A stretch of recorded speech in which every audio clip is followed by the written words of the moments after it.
Shalom les bien-aimés, donc je vais vous exposer très rapidement les signes des derniers temps qui nous emmèneront bientôt au retour du Seigneur. Et pour cela, bien sûr, je m'appuie sur les prophéties bibliques parce que notre Seigneur nous a bien dit de regarder les choses, de voir les choses, d'entendre les choses, et les actualités nous informent très bien que nous sommes à la porte du retour du Seigneur. Alors bien sûr, nous ne savons pas ni quand, ni comment, ni l'heure, ni le jour, personne ne le sait, même pas notre Seigneur Yeshua, mais soyons vigilants et soyons avertis. Donc, cette vidéo, je vous la fais depuis Israël, pour vous donner déjà les signes en Israël qui montrent la fin des temps. Parce que, au fait, Israël, comme nous le savons tous, est l'horloge du monde. Et moi qui suis basée à Jérusalem, je voudrais encore témoigner de cela à mon peuple d'Israël afin que le plus grand nombre soit sauvé. Donc, les signes actuels que nous pouvons voir, eh bien, c'est le bouleversement mondial des finances internationales, n'est-ce pas?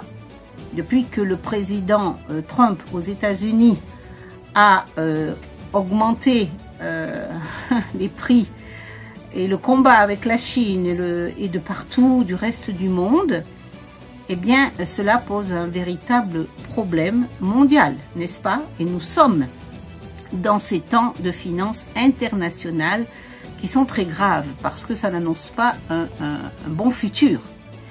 Et les conflits, déjà que nous savons, la planète, bien sûr, de plus en plus inquiète, de plus en plus à se poser des questions, et c'est là où nous intervenons. Nous, enfants de Dieu, nous devons annoncer Yeshua, Jésus. Amen. C'est là où vient notre part, à nous les enfants de Dieu, de se réveiller et de parler, annoncer encore. Mais voyez-vous, face au monde, bien sûr, les personnes du monde sont sans réponse. Ils ont des questions et ils n'ont pas de réponse, n'est-ce pas? Mais nous pouvons leur donner les réponses parce que nous les avons bibliquement. Et notre Seigneur, Yeshua, comme je l'ai dit, nous a avertis dans la Berit Hadasha, dans le chapitre Luc, verset 21-8. Il a dit, quand ces choses arriveront, viendra mon avènement, viendra mon retour. Donc, on va vers un gouvernement mondial unique. J'en ai déjà parlé. Et c'est un gouvernement qui contrôlera toute la terre et tous les individus. Et tout cela arrive très vite. Et personne n'y prend garde. Mais nous, les enfants de Dieu, encore une fois, nous sommes avertis. Pour les signes en Israël, où je suis basée à Jérusalem, les signes sont déjà là, bien-aimés. Tout est prêt. On a reçu les génisses. Vous savez, les génisses, les petites génisses rousses qui vont servir pour le sacrifice, pour le 3e temple. Eh bien, elles sont là, elles sont arrivées du Texas. Et il y en a 2 qui restent normalement, qui sont vraiment propres et surtout sans un poil blanc. Il ne faut pas qu'il y ait un poil blanc qui pousse sur la couleur, quoi. Il faut que ce soit que du roux, impeccable, parfaite, pour le sacrifice. Et vous savez que ce qui va servir de sacrifice, ce sera une génisse rouge. C'est annoncé dans Nombre 19, si vous allez lire. Et le sacrifice que l'on fait avec, bien sûr, la génisse rousse, la vache rousse, eh bien, elle va purifier grâce à ses cendres. Elle va purifier et elle va servir donc de sacrifice pour le péché, pour purifier mon peuple d'Israël. Alors, tout est prêt ici, je vous dis. Elles sont exactement à Silo, dans un parc. Et si vous voulez aller les visiter, quand vous êtes en Israël, vous pouvez aller les voir. Elles sont très belles et très jeunes. Elles ont 3 ans. Et donc, voilà. C'est déjà prêt, mes amis. C'est déjà prêt, tout est prêt ici en Israël.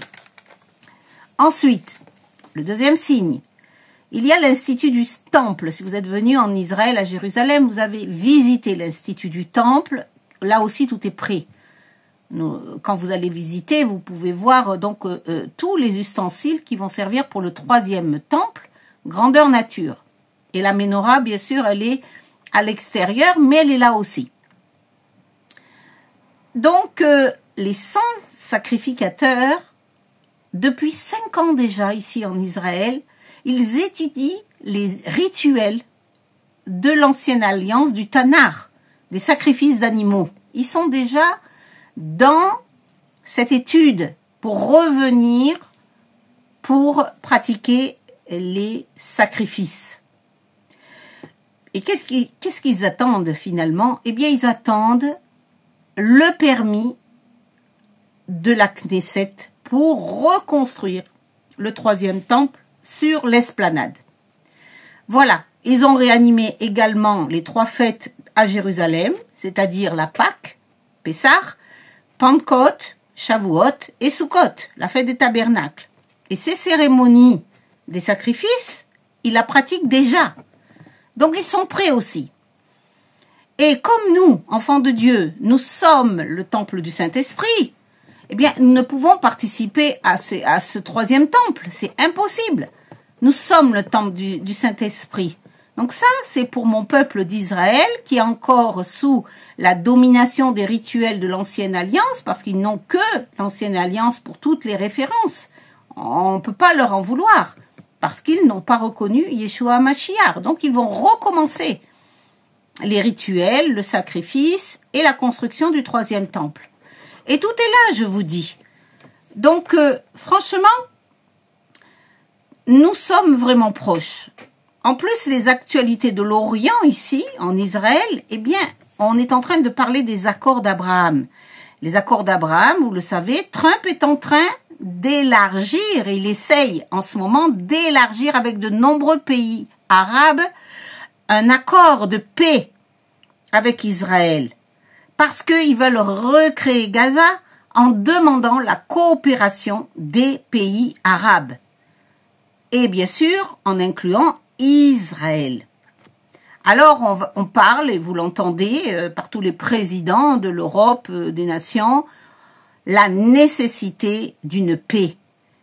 La nécessité d'une paix.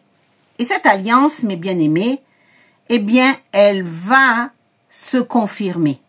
Alors, pour l'instant, nous sommes en guerre avec Gaza.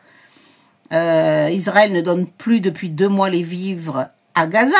Et donc, on accuse Israël, bien sûr, et on va accuser Israël d'arrêter avec les Arabes, avec la Palestine, et de trouver un moyen de paix. Ce qui va se faire, je vous dis, ce sera cet accord de l'alliance d'Abraham. Mais ce sera une fausse alliance de paix, comme nous le savons. Alors voilà, mes bien-aimés, nous sommes à la porte du retour du Seigneur. Je ne veux alarmer personne, je veux juste vous prévenir de vous garder dans la sanctification, dans la parole de Dieu, dans la émouna, dans la foi, afin que, comme Dieu nous l'a promis, comme Yeshua Mashiach, notre Messie et Goël d'Israël, nous gardera, bien-aimés, de l'épreuve mondiale à venir. Et c'est là où il a promis qu'il nous enlèvera dans les airs. On va être épargné de cette catastrophe mondiale. Donc moi, je voudrais juste vous encourager à regarder, à bien regarder les événements. Et ici en Israël, je vous dis déjà, tout est prêt. Voilà. Donc, soyez prudents, restez attachés au Seigneur, ne vous distrayez pas avec les choses du monde, restez près de Dieu, près d'Hachem, près de Yeshua, parce que, mes bien-aimés, le temps est court, le temps est avancé. Ici en Israël, je vous le redis, tout est prêt. Shalom, soyez bénis. Et à très vite pour une autre vidéo, bien sûr. Shalom, shalom, depuis Jérusalem. Je vous embrasse, je vous aime de l'amour du Seigneur, n'est-ce pas? Allez, courage, persévérance, foi, détermination.